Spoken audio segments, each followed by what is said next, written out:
Confess I did not know who Pete Hegseth was until about 20 minutes ago. He does not seem to have much of a detailed background in DoD policy. To the extent he's worked on any of that stuff, it has been on veterans policy, not on DoD issues. So the lack of experience is concerning. Now, I have not heard what his plans are, so we will see what his plans are. But it was surprising, and it is concerning just given that lack of experience. The Pentagon, biggest bureaucracy in the world. It's a hard thing to run. So I think it's going to be a challenge. That was the ranking member of the Armed Services Committee, Democratic Congressman Adam Smith of Washington State, reacting to Donald Trump's pick for defense secretary. Even some Republicans on Capitol Hill were caught off guard by the selection of the Fox News host, Pete Hegseth, admitting they don't know much about him at all. We'll play for you their reactions and go through Trump's other cabinet picks. Also ahead, we'll preview the White House meeting later this morning between President Biden and President-elect Trump, part of Biden's commitment to a peaceful transfer of power. Meanwhile, the incoming administration appears to be taking the first steps to follow through on Trump's promised mass deportation plan. NBC's Julia Ainsley joins us with new reporting on that. Good morning and welcome to Morning Joe. It is Wednesday, November 13th. Along with Joe, Willie, and me, we have the host of Way Too Early, White House Bureau Chief at Politico, Jonathan Lemire. Managing editor at The Bulwark, Sam Stein, is with us, and congressional investigations reporter for The Washington Post, Jackie Alemany. So let's get right into it. We'll start this morning with Donald Trump's pick for Secretary of Defense. He has chosen Fox News host Pete Hegseth as the next leader of the Pentagon. Hegseth is a military veteran who served with the Army National Guard. In a statement, Trump described Hegseth as, quote, tough, smart, and a true believer in America first. During an interview on a podcast just last week, Hegseth criticized what he called woke policies in the military and said that women should not be allowed to serve in combat. There's a chance to course correct it, but it would take the new Trump administration going after it really hard. How would they correct it? Well, first of all, you got to fire. You got to fire the chairman of the Joint Chiefs, and you got to fire this. I mean, obviously, you're going to bring in a new Secretary of Defense, but any general that was involved, general, admiral, whatever that was involved in any of the DEI woke, it's got to go. Either you're in for war fighting, and that's it. And that's the only litmus test we care about. You got to get DEI and CRT out of military academies, so you're not training young officers to be baptized in this type of thinking. And then, whatever the standards, whatever the combat standards were, say, in, 1995, let's just make those the standards. I think a huge one is women in combat and quotas. I think the way they pushed that under Obama in a way that had zero to do with efficacy, zero to do with lethality and capability. You don't like women in combat? No. Why not? I love women service members who contribute amazingly because everything about men and women serving together makes the situation more complicated, and complication in combat means casualties are worse.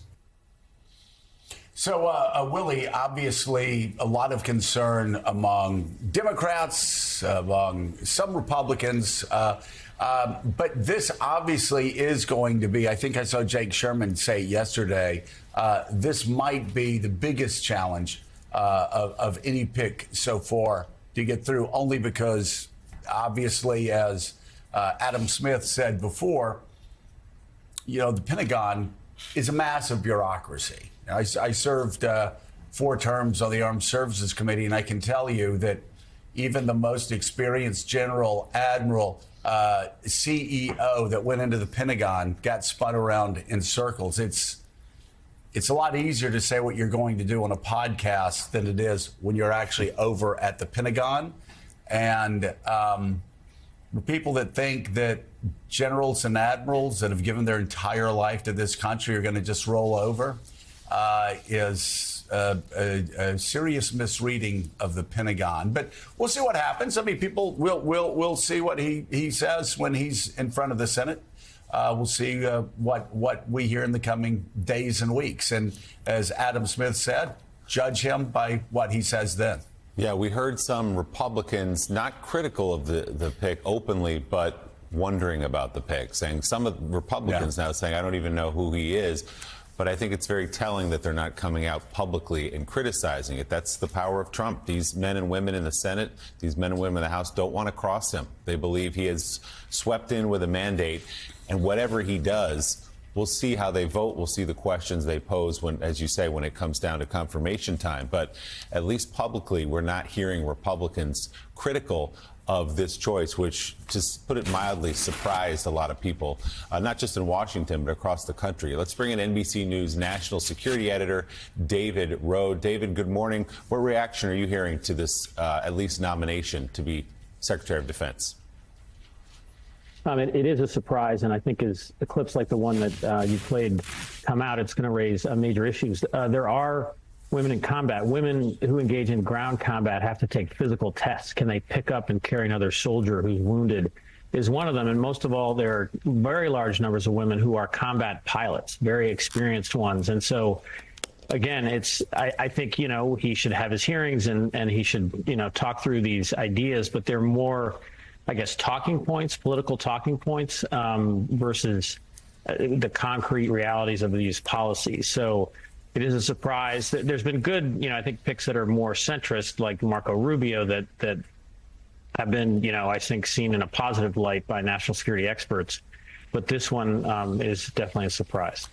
And this pick comes, and we should note, it comes just hours after important reporting from the Wall Street Journal that says the Trump transition team is considering a draft executive order to establish a warrior board, their words, of retired senior military personnel with the power to review 3- and 4-star officers and recommend that they be deemed unfit for leadership, mostly over their support for DEI and woke policies. Per this reporting, this would allow Trump, who can fire anyone he wants as commander-in-chief, but this allows him, this advisory board, to give him cover to do so and potentially remake senior levels of the Pentagon. And Jackie, Pete Hegseth's appointment would be a part of that if he does indeed lead the DOD.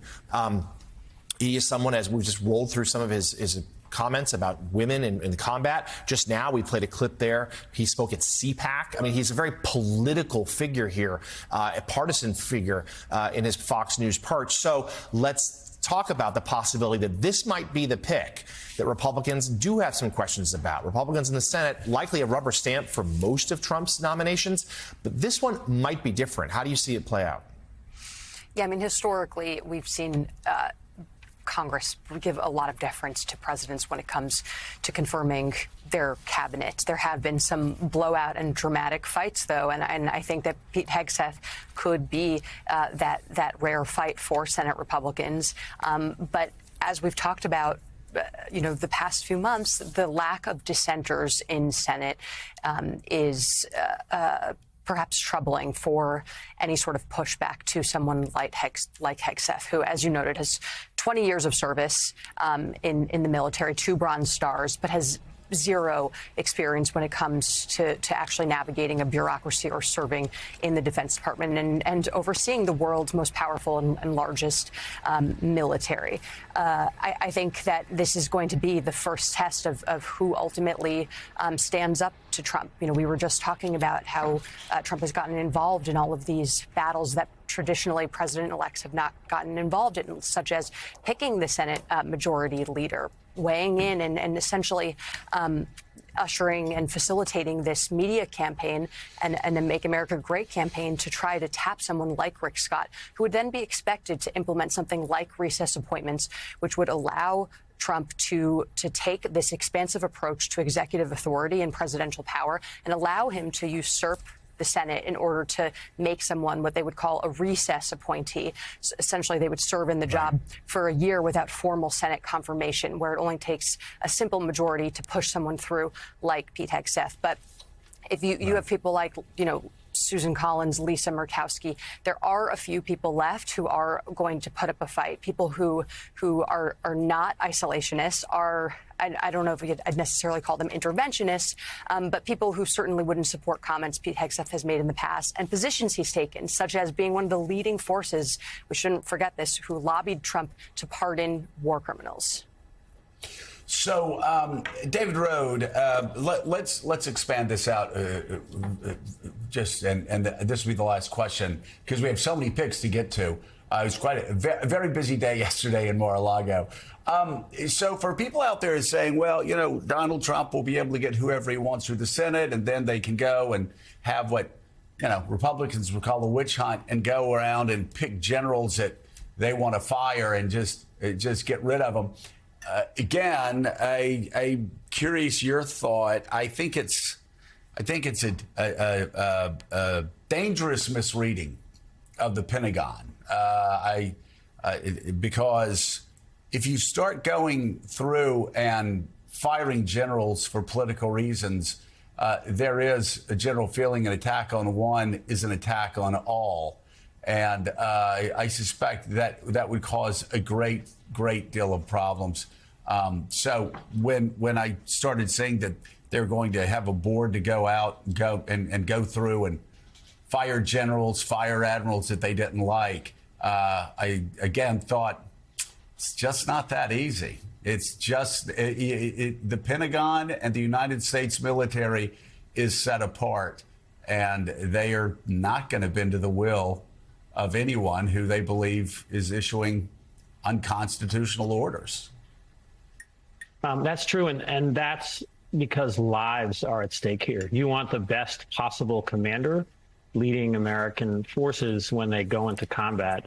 And the broader question, and we've talked about this before, and we'll talk about it again, as a national security editor, we're going to look at all these national security agencies, and the question is, will Donald Trump try to politicize them? So will he be picking and choosing, you know, leaders, generals, what this committee appears to do, for people who support him politically? And again, the Pentagon is the starkest example of that.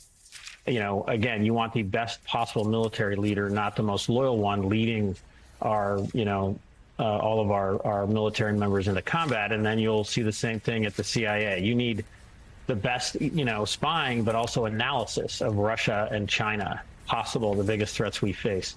At the Justice Department and the FBI, you want the best possible law enforcement officials, you know, countering threats in the United States. So that's going to be the broad dynamic here in the narrative is, are these experts, you know, or are they political loyalists who are in these critical national security agencies?